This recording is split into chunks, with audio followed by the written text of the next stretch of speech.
I think we should start with introductions around the table, starting from the senior member here. Well, before we do the introductions, what I just would like to say is, first of all, I want to thank the four of you for coming today, because what we're doing here is capturing 50 years since you four served on the city council. So you guys are the 1970s politicos, and we are honored, truly honored to have you. You want to start with the senior member? Is that what I was think saying? that would only be appropriate. Before he passes, yeah. Before he passes, okay. So I think we're talking George Schmeltzer. So George, we'll start with you. And we're supposed to be truthful. This is supposed to be. We don't have any lie We detectors brought a Bible. tied into this, so we'll start with George. So my name is George Schmeltzer. I served on the council from 1976 to 1984. I moved into Hermosa in 1962, so I've been here a little bit longer. I got involved basically through the offices of Mayor Valdez at the time, Al Valdez, Painless Al, and his wife, who kind of roped me into it one night, invited us out to dinner, my wife and I. I didn't have a clue what he was inviting me out to do. By the time dinner was over with, I think I paid for it, and I got hustled into running for city council under the good government ticket. And at the time, it was to try to continue in the steps of a previous council that included Lance here on my left, although not prominently, but included him, and Chip Post and Hank Dorfling and my other colleague here, George Parks, and we were trying to get a handle on the general plan, keep density down, and we thought it would create a more livable city and a more enjoyable city, and I think to a large extent it did, but it is, now we're seeing some of the downsides of growth control, in that we don't have sufficient housing in Southern California. So it's really interesting to have been in that kind of full cycle of where you start and where you think you're going to go. Anyway, that's it, and I served 8 years and I loved it. Okay, time's up. 3 minutes. 3 minutes. My name is Lance Widman, and I served on the city council from 1974 to 1982. And I had just moved into the city in 1973. So I was running on the carpetbagger ticket. This was during the heat of redevelopment in the city, led by what's his name to my left, and his motley crew of malcontents. You brought your Fresno philosophies here, didn't you? But anyway, the genesis of my activism, well, I just graduated from Berkeley during the late 60s, 70s. Got my graduate degree, and Berkeley was kind of a hotbed of activism and sex and drugs and rock and roll, but that's a whole other story. You didn't participate. I didn't participate in at least one of those. Okay? But in any event, so that I got a teaching job starting in 1971 in El Camino, Poli-Sci, and I carried that approach to activism into the classroom, and always made a very, very strong pitch to my students about caring enough to do something in your communities. And more than one occasion, students asked me over the years, how can you stay so optimistic with all the crap that's coming down in politics? And I said, well, number one, that's why I stay local. So I don't have to put up with a Watergate, okay? I don't have to put up with a Vietnam. It's local, is where the rubber hits the road. And that's where I stay. And that's where I got my beginnings. One of my students was a roommate of Hank Dorflin's, Bobby Campbell. They lived over in the gallery. Remember the gallery? Yes. And Bobby introduced me to Hank, and Hank and I got to know each other, and he introduced me to a guy by the name of Jack Belasco, whose wife Eddie taught at Valley. Taught here. Yeah. Jack taught at El Camino, taught at Dominguez in government, and he was on the city council. He was part of the group that I think was tore down Biltmore, as I recall. But in any event, just got involved with a circle of friends, primarily social, but around election time, as Kevin may recall, it was called the Good Government Group. Remember, with Naomi Valdez and Mary Tyson and others. Ray Rodriguez. And, pardon? Ray Rodriguez. Ray Rodriguez, oh yeah. And it was quite a group, very socially active, socially minded. And I kind of got swept into their orbit, which meant those people in George's orbit kind of got left in the dust. They were two very different orbits, especially when redevelopment hit the city. So anyway, I served as mayor a couple of years and thoroughly enjoyed it. I mean, I was seriously thinking about a third term until a very good friend of mine worked with the city manager's office. She and I were talking, and I told her, I said about running for a third term, and she said, Lance, you know I'll work for you, but I won't vote for you. And I said, why is that? She says, because you're losing your sense of humor. And that's when I decided, that's it. If you ain't got that, especially in the classroom, all the burnt learning in the world doesn't really amount to much. For a counter opinion, let's move on to George. It's the same as when I served on the council with him. I get a minute to speak, he gets an hour. You know, no change. Well, let's see if I can remember, since I'm the second oldest one here now. Well, I'm George Barks. I was born and raised in the city of Hermosa Beach. My children also went through the Hermosa school system. My mother and father, they moved to Hermosa from Sacramento in 1938 and decided to make Hermosa Beach their home. And they had a neighborhood market in Hermosa Beach, like a 7-Eleven, and 4 boys. And the 2 older ones, unfortunately, have passed. So I'm still there, and my younger brother. And we all worked in the business.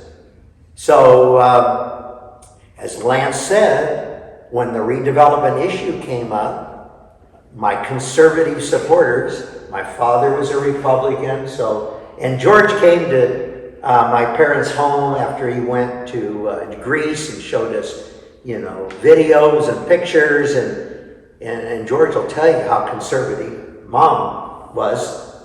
Father was a little bit more moderate, slightly, because he did vote for Roosevelt because of the Depression. That Depression really, they grew up during the Depression. So, anyway, redevelopment agency, and the conservatives said, we can't have this redevelopment agency. It's going to turn into Redondo Beach, the Redondo Beach Marina. That was the business center of the South Bay. Of course, Torrance, I believe, used redevelopment agency monies, tax incentives, and because they had a lot of land, that's why Hawthorne Boulevard is now the center. Okay? They said, George, we need a candidate to run. And I knew nothing about politics. I don't even know if I know anything now about politics. Okay. So, anyway, I just Went into the arena, wet behind my ears, still wet.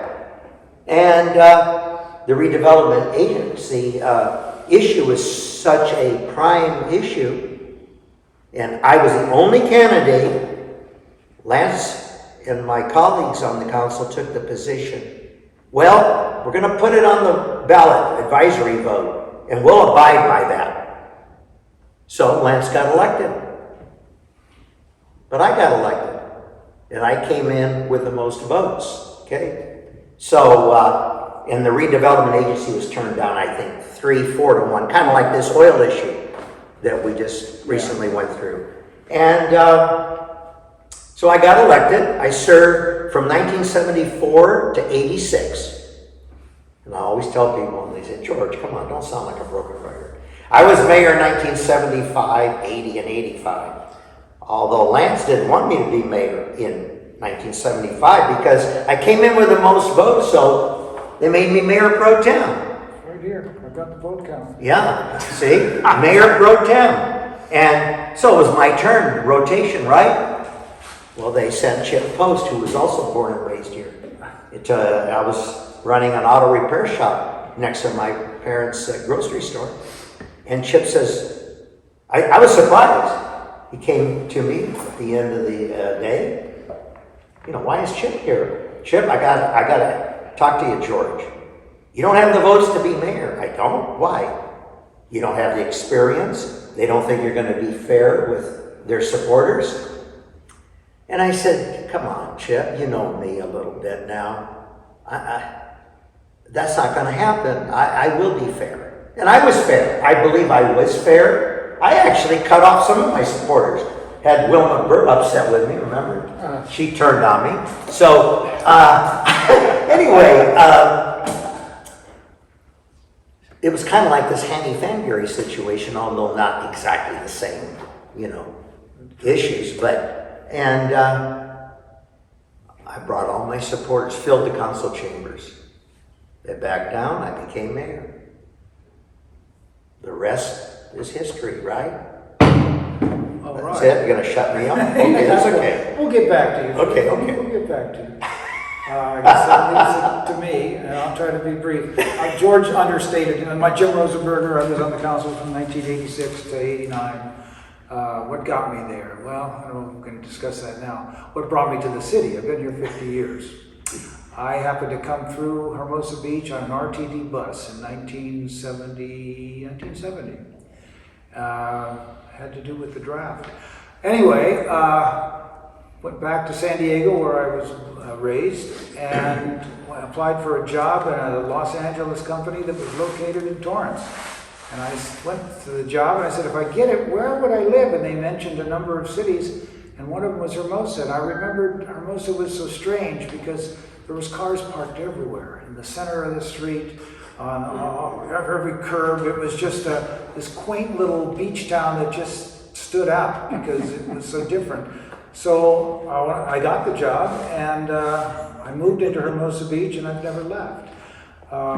And the issues that I saw that first trip have been the issues that involved me in the city after that, which was height, density, parking, all the typical things that have been an issue for Hermosa. I was going over some historical things here.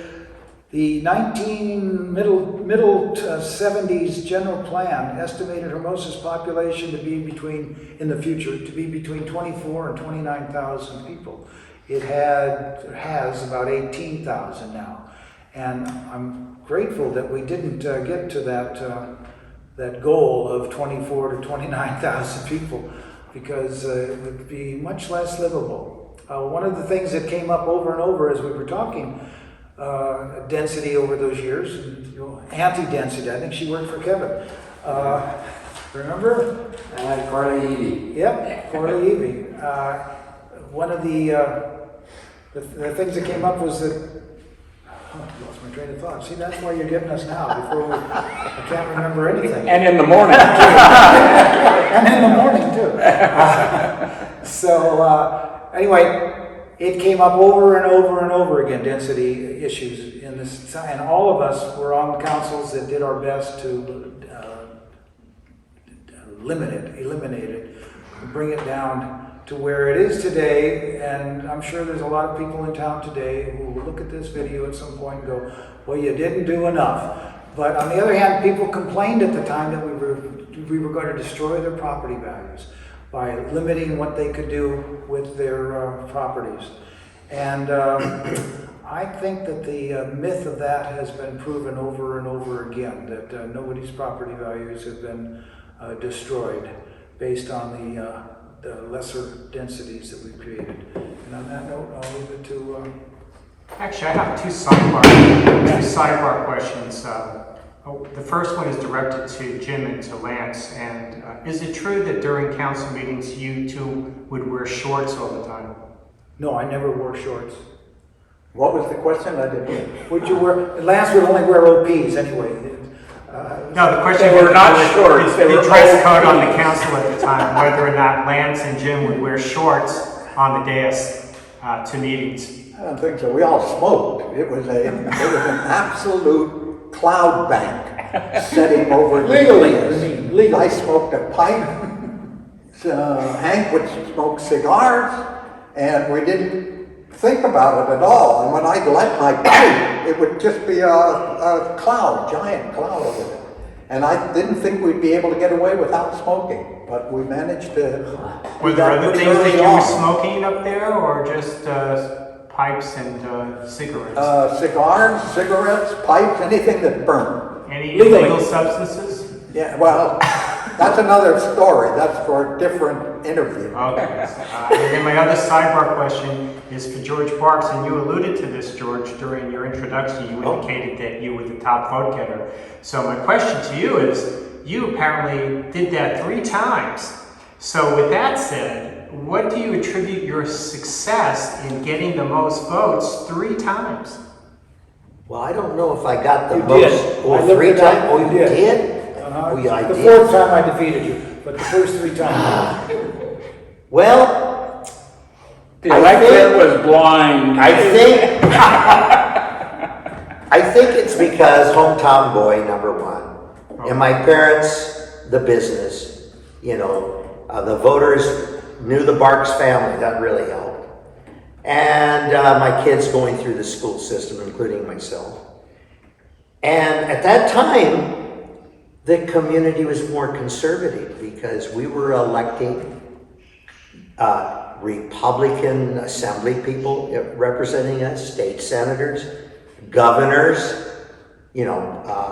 Bob Beverly, former mayor, councilman, he's now gone, in Manhattan Beach. He was our assemblyman and our state senator. So it was popular to be a Republican, and I was a Republican.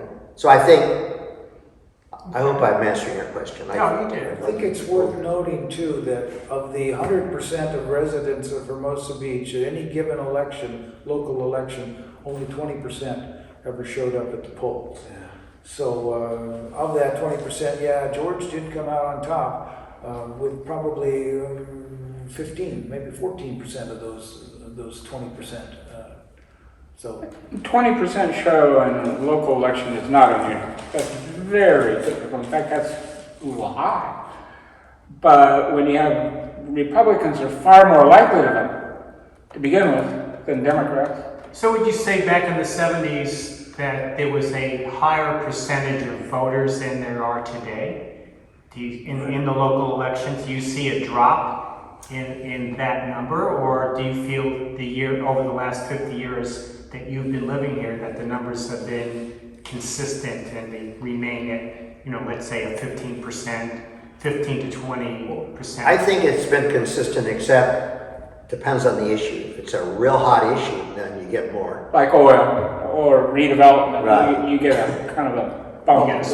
All the important decisions end up going on the ballot, right? The green belt was on the ballot several times. The Biltmore property was on the ballot several times. Oil was on the ballot, redevelopment was on the ballot. So maybe other communities don't do as much of that as we did here.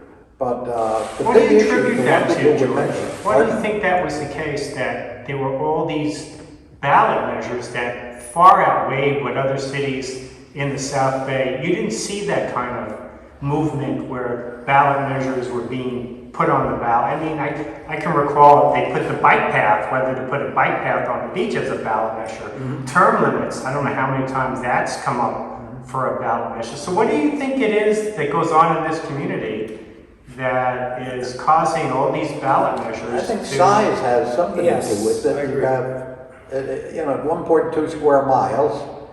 You can't take a whiz in the morning without your neighbor hearing you, and that closeness through social side that Lance talked about, good government was a widely spread group, and this ability of people to talk together and decide that rather than split the community politically and so forth on some of these issues, the really smart thing to do was to go to the ballot and find out what people actually wanted to do. And it would turn out more voters than the actual candidate elections did.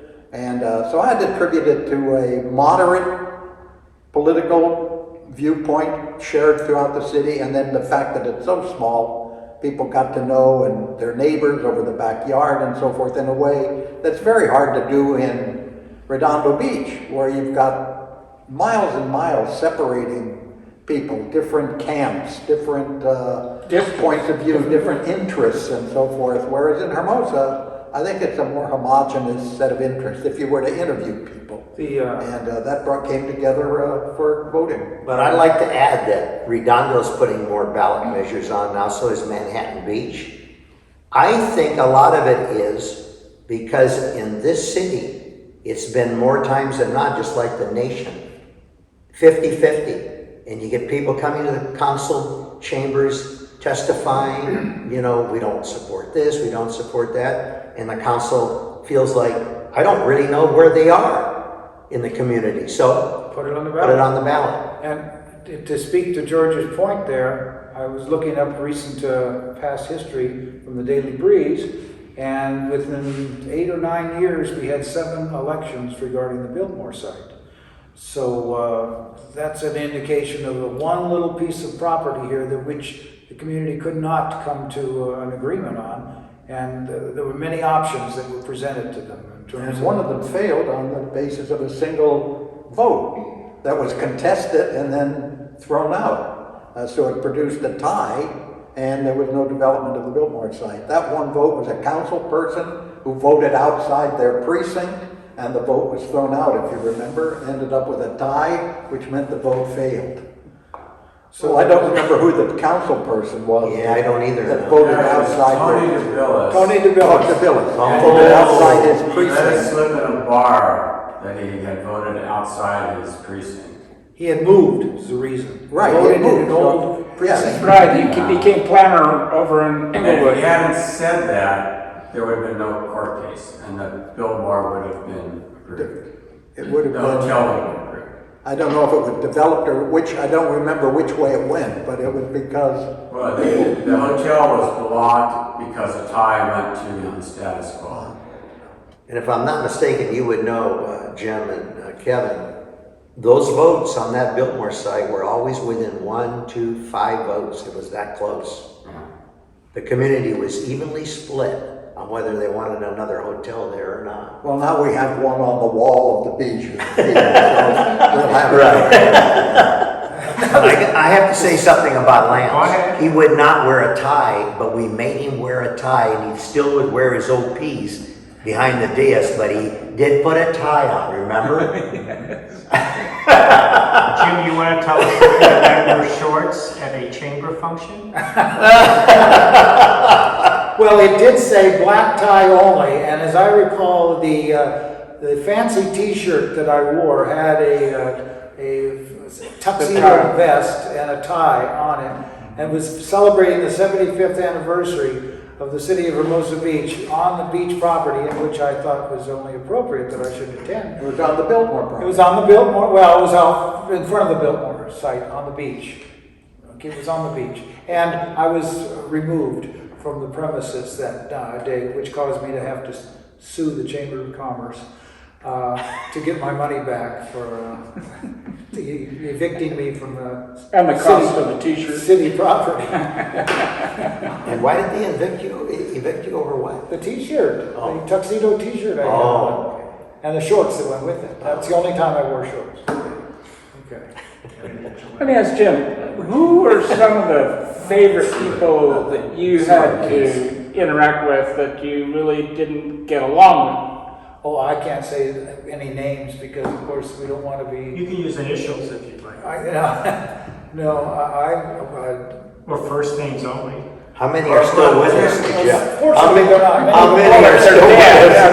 But I did remember, I got an indirect compliment from a fellow commissioner when I was on the planning commission. He was one of the new appointees after the other four quit because of me. But anyway, Mr. Burt, who's no longer with us. Right. His wife I met later, and I think you all know his lovely wife. Right. She came up to me once after he had passed and shook my hand and said, "Dave liked you."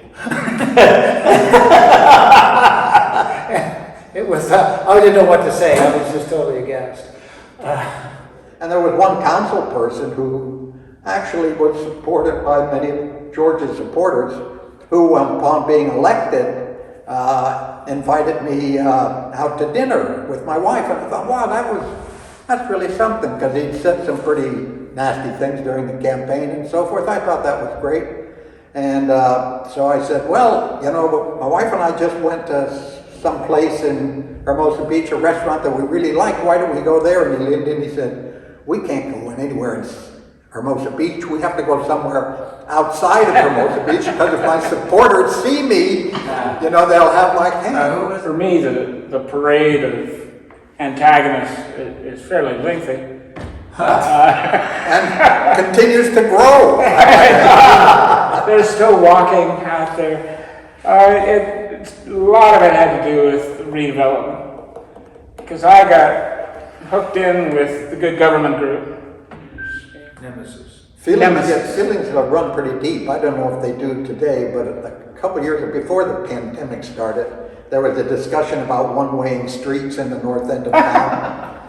And that's something that our council took on and proposed to do some one-waying and make some changes. And the feelings were exactly as, there was as much anger and fire 2 years ago as there was 40 years ago on that issue, 24th, 25th place.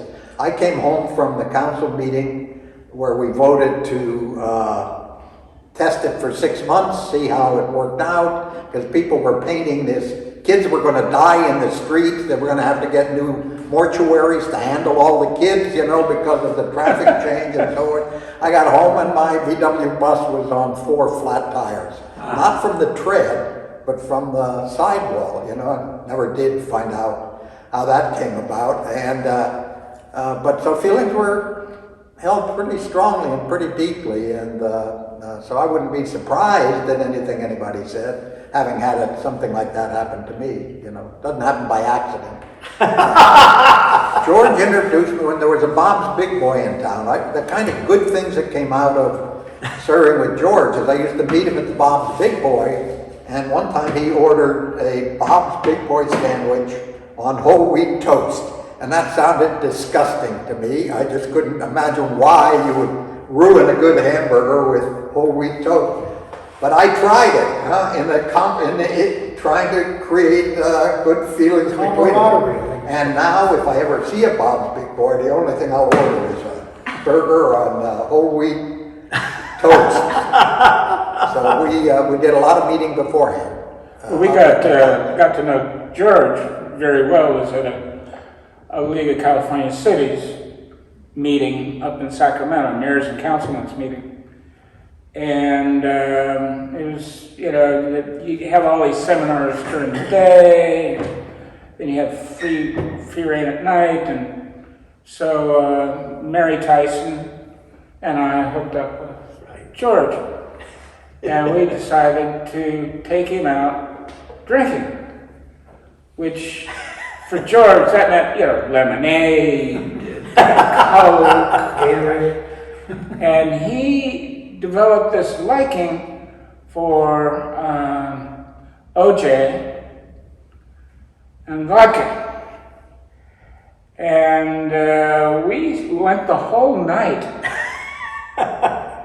and had a wonderful time. Mary and George and I just really getting to know each other. That's the beauty of the small town. But you don't remember anything of it. Well, we didn't see George for about 2 days.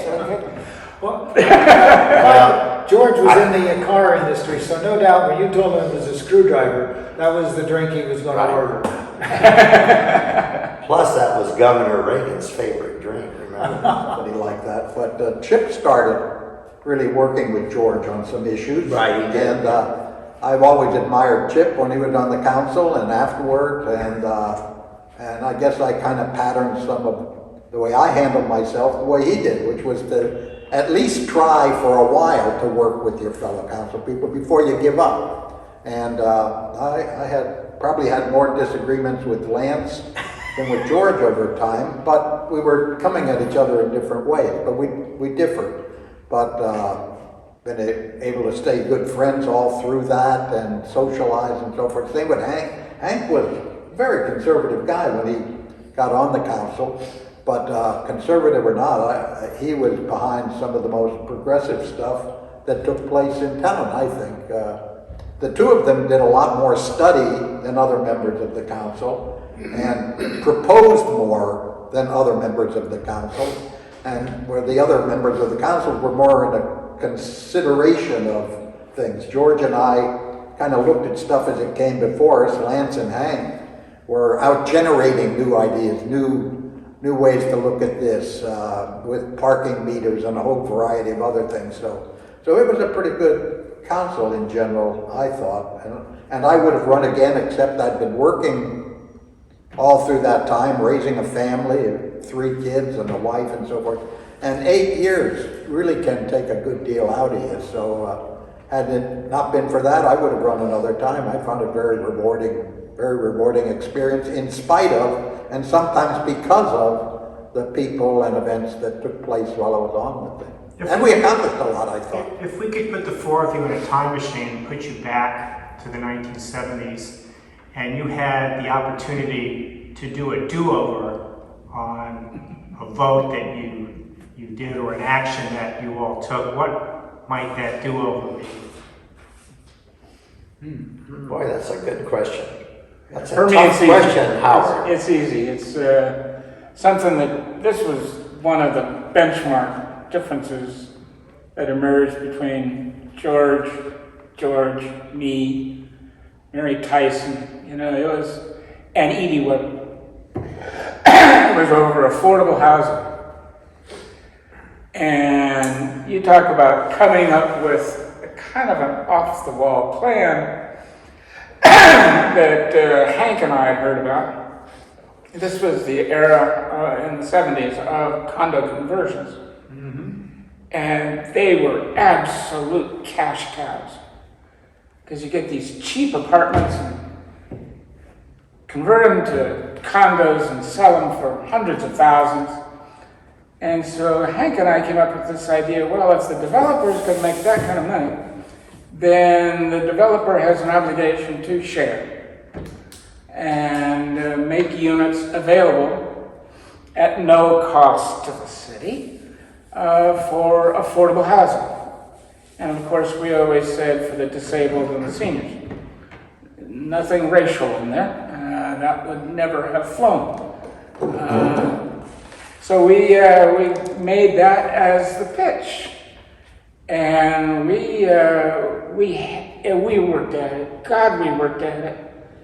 And it came down to the council meeting, and George always had this phrase that used to just drive me up the wall when we disagreed.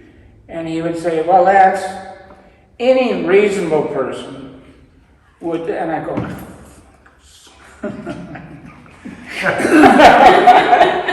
and so he pulled that, and George was right there with him, and Mary T. and I were thick on this one, along with the city attorney, Bud Mercer, and we didn't know where Edie was. Nobody knew where, I don't think Edie knew where Edie was. She's living in Arizona right now. Anyway, we're having the debate. We finally get through another several hours of discussion. And they call the roll. And it was 2-2. And they called Edie's name. And George was convinced that Edie, being the conservative, would never go with this kind of a government program. And she said, aye. And I thought there was this mushroom cloud that formed over George's seat. He could not believe that Edie would go with Mary and me. And so we got this program underway, but there were so many unknowns. It hadn't been tried really much of anywhere. A lot of talk about it, but we were trying, and it just the pieces didn't come together. And it was so frustrating, and I remember Mary and I talking about what could we have done differently, other than shake Schmeltzer to his bones, which was worth it right there. But anyway, no, it was just, in terms of making it a workable program, we just didn't know. I think the things I would have done differently, and it took me a while to understand this both in business and in politics, was this question of what is it. It's easy enough to do something, like taking over this building. We got money from Jimmy Carter. Community development block grant money to buy it and so forth and so on, and do some minimum amount of restoration, but we never put aside the money necessary to make it a really going proposition. And some of that was fear that it would be rejected if the true costs over 50 years were there. It would be rejected. Well, so that means you don't dig as deep as you might have on the maintenance side of it. And I think that's true here and in a lot of other projects that the city got involved in. The other is here, not that I wouldn't have done, I think I would have taken a much stronger stance to develop parking in this area, subterranean parking. I think it would have had an enormously positive impact on the theater and on the downtown area. And that's something that kind of allowed the city manager to kind of scuttle that on a financial basis, will it pay for itself? Well, B of A said it would pay for itself over 20 years, just like the parking structure downtown. Only this was going to be underground, no above ground. Where the tennis courts. Yeah, the tennis courts would have gone away, the parking would have been built, and then the tennis courts and so forth would have been put back on top. And I think that would have had a super positive effect on the commercial development along Pier Avenue and into downtown, and gotten some cars out of downtown. Although we've learned over time that the more parking you provide, the more wider streets you provide, and so it's just more cars grow to fill up the space, it seems. But that would have been a real plus, and ultimately that money raised from that parking could have been plowed back into the community center in terms of programs and events and so forth here. Because I think, in spite of our not having money to stick into it, this has become quite a hub of activity in Hermosa Beach. A really important acquisition. I don't know if as important as the Greenbelt, but in that classification, I think so. They helped to define Hermosa, and I've taken tours of people along the Greenbelt, and they can't believe that a city has a 1.5 mile long stretch of green like that. They just think it's just wonderful that you can walk out your front door, walk a block or two, and just stroll along in a foresty area and so forth. So it's a wonderful thing. I wish we had more money. And what a great lead-in, George. Pardon? What a great lead-in, because it was our council that bought the Greenbelt. Well, we fought for it. That was one thing, Jack and I, because we disagreed so much on it, we ended up on a subcommittee. Isn't that what happened, right? You put the two people that disagree the most. And we met with Santa Fe on several occasions, but they were not ready to budge at all, and threw a lot of laws at us, and it was really discouraging in those early days until it started. You didn't started to have, turn. the council that I was on was with two senior ladies, and it paid off in regard to the Greenbelt, because one of them was Etta Simpson. There's two stories I'll tell in her, but first let me get through this one. We had to negotiate with Santa Fe, but we came in line after Manhattan Beach. And so we had Manhattan Beach to look at as to how they had handled it. And they didn't handle it well, in that they made an agreement with Santa Fe, and they had to pay up front for what they agreed upon. And we looked at that and said, now wait a minute, based on the way the law is written, let's negotiate differently. Let's make Santa Fe prove they own the Greenbelt and all of that before we pay them, even if we come to an agreement on terms. And the people that our council sent to negotiate with them were me and Etta Simpson. And Etta Simpson was the eldest of the group by far. She had to be in her late 60s, early 70s then. Yeah, really old. The guy that, yeah, well, I know, it's all relative. The guy that, for Santa Fe, that we had to deal with could have been her, I don't know, maybe even her grandson. And it was just, I think, hard for him to put the screws to Etta on anything. Well, and with your own grandmother that you're putting the screws to. And so they kind of agreed to our terms, whether they liked it or not. And we were able to have time to gather the funds up and everything because we had the UUT, I'm sure you're all familiar with the utility users tax, which was used to pay off the $7.5 million that it cost us to buy the Greenbelt. But when you combine that with what Manhattan Beach managed to accomplish on their part of it, retaining it, it's just, I mean, it's kind of cliche to make it the jewel of the South Bay.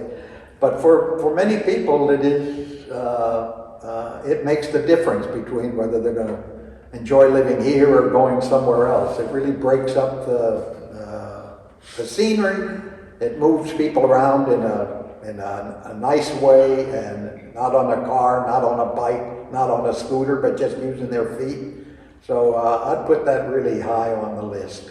But also putting money aside to maintain the grand schemes that you can implement, but are hard to, and I think that's a conservative principle, right? Isn't it? Right. It's not just the capital outlay, it's how are you going to afford to have it, how are you going to afford to keep it, and that's the area I should have spent more time on. George is Interestingly enough, if you move too fast, in the case of Prop 13, which Lance and I went around the South Bay debating different people, we were opposed to Prop 13. One of the first actions I had on the city council was to reduce the property tax rate. It used to come to city council once a year and it voted up or down, and my liberal friends thought that was kind of ironic. My first vote was to reduce property tax, the property tax bill in Hermosa Beach. But the other cities, recognizing what was happening, they were kind of raising their property tax. We were lowering it, and when Prop 13 passed, the ones that had been raising it, that became their ceiling, that became their starting point. We had been reducing, so we started way down here in terms of the governor's effort to implement Prop 13. So that was an unfortunate thing. I think it would have been smarter to have viewed what was coming down the pike in terms of Prop 13 in a little more financially intelligent way than what we did. So we took many years to dig out of the effects of Prop 13. Other cities didn't have nearly as much problem adapting to the new situation. We had problems here. Jim, if there was something that you could have done differently as a do-over, what would that have been while you were on the council?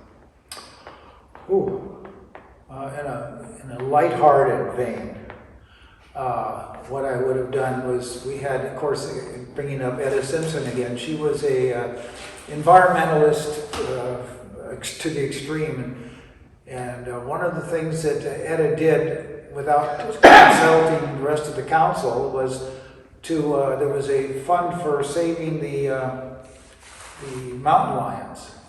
And Etta thought that it was a good fund to contribute to.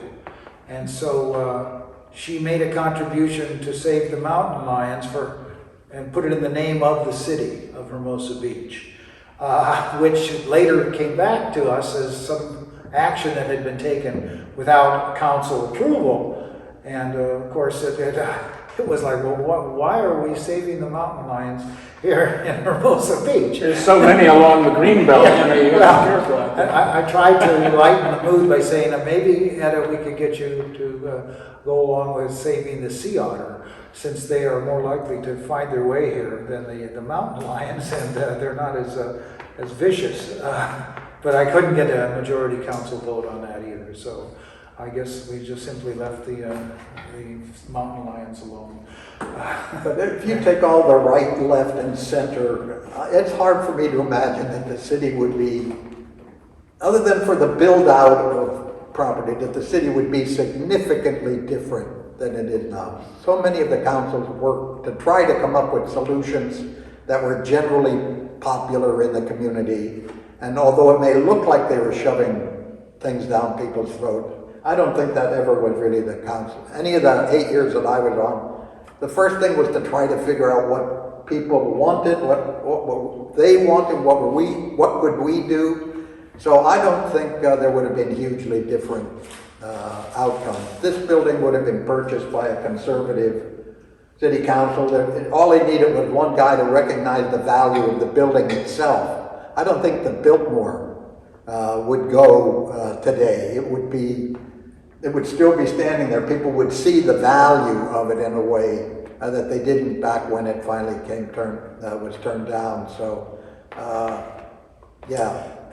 Along those lines, George, one of the things that is definitely true is that the councils that preceded the 70s and 80s were much more development-minded. Yeah, that's true. You know, and that's where we started to get, in terms of the parking, as example, you had tandem parking. We don't have tandem parking anymore because you could jam more units on there that way.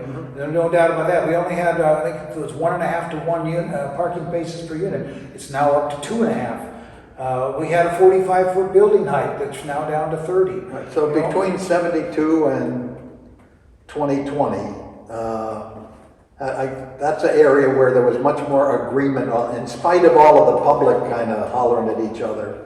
I don't think there would have been huge difference. Prior to that, what occurred between 72 and 2020 is significantly different than what might have occurred in the previous 20 years. I agree with you. It was becoming a kind of real estate community. You know, how do I get the most out of this piece of property personally? And that changed in 72, I think, and that has continued on through conservative or liberal city council people. You remember, Lance was in Sproul Hall at Berkeley when Jack Weinberg was in the car. Do you remember the car on Sproul Hall, free speech movement? The reason people didn't cotton to Lance right away was his association with the free speech movement in Berkeley. Mario Savio, yeah. Mario Savio, Jack Weinberg saying don't trust anybody over 30, and so that's why he suffered some of that. That was all hot and heavy at the time. So. But I was only 28. Yes, right. And Peace and Freedom Party, we had a very active Peace and Freedom Party here in Hermosa Beach, and not so much in Manhattan Beach. And we had a pretty active John Birch Society here in Hermosa Beach. George could tell you more about that than I I was could. never a member though. No, you weren't. No. So. Mr. Barks, what would you? Well, I've been thinking about that, Howard. That's why we took you last, so you. Because I think the city, I'll tell you what, the bike path, Okay. okay? Manhattan accepted the bike path, Redondo accepted the bike path. It wasn't gonna cost the city of Hermosa 1 cent. Our city staff was for the bike path. The entire council, privately talking, we were all ready to support the bike path, right? This was county funded? Yeah. Okay, so guess what? At the council meeting, All the people against a bike path filled the council chambers. Remember that? Okay? And we don't want 1 inch of our sand taken away. We own Not our beach. 1 inch. We own our beach. Okay? But just go down there on a weekend, summer, warm weather, and pedestrians, bicycles, skateboard. It's not safe at all. You go to Redondo, you go to Manhattan, and you can see how much safer it is. And I caved in. We all caved in. You all folded. We all folded. I Political pressure. I didn't care for the bike. I know you did, but I mean, we all caved, I caved in, okay? In retrospect, but you see, I just got elected. And one of my campaign promises, I'm gonna listen to the people, because we accused the previous council not listening to the people. One of my most embarrassing moments didn't happen in Hermosa, luckily, but there was a meeting at the lifeguard office up in Manhattan Beach to discuss it. The lifeguard, right where the where their office is. Anyway, it was a general meeting, and I was taking some advice I think I got from Lance once that if you could be the last one to speak, that was you want to kind of angle for that in when trying to get to be the one that sums up and so forth. And I was angling and trying to make sure I didn't speak too early and too late. I opposed putting it out on the beach and paving more of the beach, as we called it. So when it came my turn and there was nobody left to speak, and I managed to get to the microphone and summed up I thought a really great argument with, and remember, they're not making beaches anymore, like, they're not, God isn't expanding our beaches. And one of the lifeguards turned and started looking at some of the posters around the office building, and there was this beach that was about this wide, and over the years it had grown to that wide. So God was doing exactly what I said he wasn't doing. But I was more interested in the rhetoric of it than I was in the actual geology of it. The sand had gotten quite a bit wider over the years from the 20s and 30s to what it is now. But they were talking then about a serpentine that would have, I just think it would have changed the whole character of our community. But Of course, I lived above the highway, so I didn't care one way or the other. Put that 18 lanes in there. No. I don't know, George, if it was God or Redondo Beach that's responsible for our expanded beach. And because when they built their jetties. yeah, that was to try to build up sand. Yeah, well, then it succeeded, obviously. Yeah, Redondo's had its problem, but Hermosa's beach has grown significantly over the years in width. Yes. Wouldn't you say? I mean, you. Oh, yeah, it's the Redondo breakwall. The sand yes. doesn't wrap around it, so it just keeps building up. That's right. Right. It's expanding. That round restaurant. Yeah. So that was not a good argument, so I just kind of ducked my head down and tried to get out of it. Wouldn't have been as bad as if there was just this big silence afterwards. Not only was I wrong, there was nobody to get up and take my place. I had to stand there like a dope. So Take that off. I have one last question. The makeup of the council, especially early 70s, there's Bigo on the bar, Theo on a restaurant. Wise, Jack Wise was a builder. Right. Phelan. Al Valdez was a dentist. Right. And George was a mechanic. Now we have 3 attorneys, you have a firefighter, and a counselor, I think. Yeah. But it's moved from local business owners to professionals. Yeah. I think it's the safe characterization. Yeah. Yeah. So what are your thoughts of the consequences? Yeah.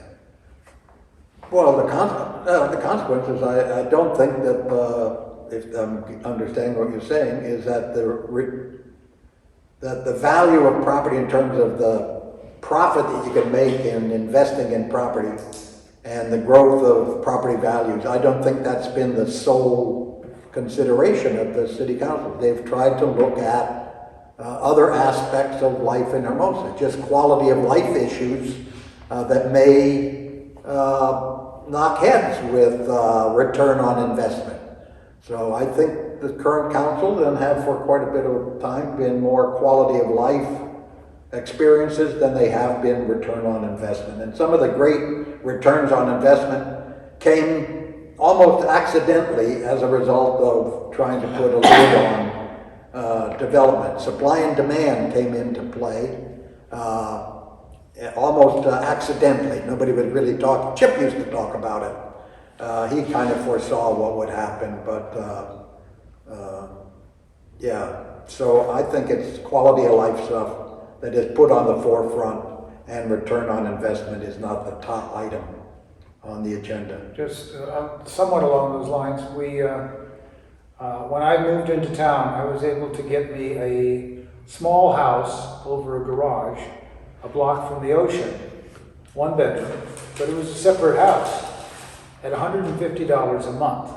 That same place isn't there, but I've seen similar ones to it in the same geographic area. Today they go for $2,400 a month.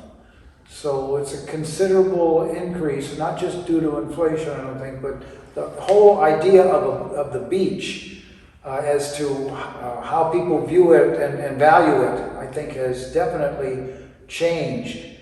There's older homes here in Hermosa that are still around that didn't take advantage of the view. They would have narrow little windows facing out that way. Today, anything being built usually has a 5x8 or bigger window, if not more than one, facing out on that west view. So the whole outlook on where we are and what it has to offer has definitely, I think, changed in an expensive way. I don't think it's the background of the council members, individually or collectively. It's being willing to listen. Being what? Willing to listen. Oh, yeah, could be. And that includes during campaigns. You know, this is where I think campaigns have changed in Hermosa. I mean, when I started out, you were expected to walk the city. And I know Howard did it. Drives you right into the ground, along with your marriage. It really takes its time. Well, fortunately, I had a lot of students that wanted extra credit, so so that was very helpful. Thank you, Lance. But you know, just getting out there and banging on that, to me, that was the most frustrating, but the most exciting part of the campaign. And then being in office, doing the same thing. You know, I would meet with anybody, anywhere, if they wanted to sit down and chat and buy me a beer. You know, I was there. You know, and I think that's the culture of this town. So whether you have 5 attorneys or that mix with Boots and Jack and Mike and the others back in the 70s, it's keeping your eyes and ears open. And We used to walk around with walk sheets that had gone through Naoma Valdez's hands before coming to you, and she would write little notes on she played the organ at St. Cross, yada yada, all of these kinds of things. Son just graduated from El Camino. Husband teaches at El Camino. My wife was a 20-year employee at El Camino, my wife at the time. And she invited me to be on the Irish Club at El Camino. So I volunteered, and we would do fundraising for the Irish Club over there. So I put it on the list of things that I did when I was running for city council. And the one item that got the most attention was people would look at my material and say, oh, my son goes to El Camino, or my husband works at El Camino, or my sister's husband has been going, you know, an enormous impact on the community that I had never really recognized. And you only would learn that in the way that, I thought, in the way that I did. Naoma also wrote on one of them, I think it was up on 9th Street, the name Bill Grill. And there used to be a place in Hermosa called Taco Bill on the corner there. Hennessy's was, and so she just put down there. Where Hennessy's you know, is. Bill Grill. Where it Taco- is, Taco George. Bell, pardon? Where Hennessy's is. now, yes. Yeah, I was knocking right. on the door, and this guy came to the door, I think it was up on 9th Street, and I said, my name's George Schmeltzer, I'm running for city council. Would like you to take a look at this, and you know, if you agree with me, I would really look forward to your vote. And this guy looked at me and he said, do you know who I am? And I said, Mr. Brill, I am Taco Bill. I invented the taco burrito. And it was just an amazing experience to have this guy introduce himself to me as, I am Taco Bill, as if I didn't know there was a Taco Bill in the world, but I met him, and that only happened the way Lance talked about it. It's kind of a romantic notion, maybe not realistic that you can continue to do that. But to the extent that we don't do that anymore, that's a loss, not just for the people that answer the door, but it's a loss for the candidates that are running. You get some enormous insights into the community doing that you miss if you don't do it. See, that's the beauty with George. Yeah. The family name. I mean, when you got that, that's just like a big flag that people have been around for a while. They recognize it, and if you're carrying that flag, you're okay. And for me, it was teaching at El Camino. You know, I put that on all of my literature in 85 font. You know, El Camino College, because I knew that was that flag. People knew El Camino for a whole variety of reasons, family, personal, whatever. And so that, I am convinced, is what tied me more closely into the community, because of the recognition, just like George with the last name. But that's a connection you knew it because of your association. For me, it's a connection that I never would have, no way I could have predicted that without having had that experience of people picking out of I put 8 or 9, I was a member of this, I did this on the Improvement Commission. That was always your bona fides, right? I mean, and for people while they're talking to you, for their eyes to pick out El Camino College and go to that one over and over again was really quite surprising. And I'm sure it's even more today than that. So the only thing I'd say, Howard, thanks for inviting me. It really is, it's enjoyable to do that, to go back and a little bit of reminiscing. And it would be more fun if I didn't know I had some things I couldn't say because of the Names. I'd get into a debate with George and like that. But this is really fun to do. I hope it's a value in the future to people. I can't imagine that they'll be hanging on every word we have to say. But for some who want to make it their home, it's great that they'll have this resource. And I really appreciate the opportunity and for not cutting me off once during the entire.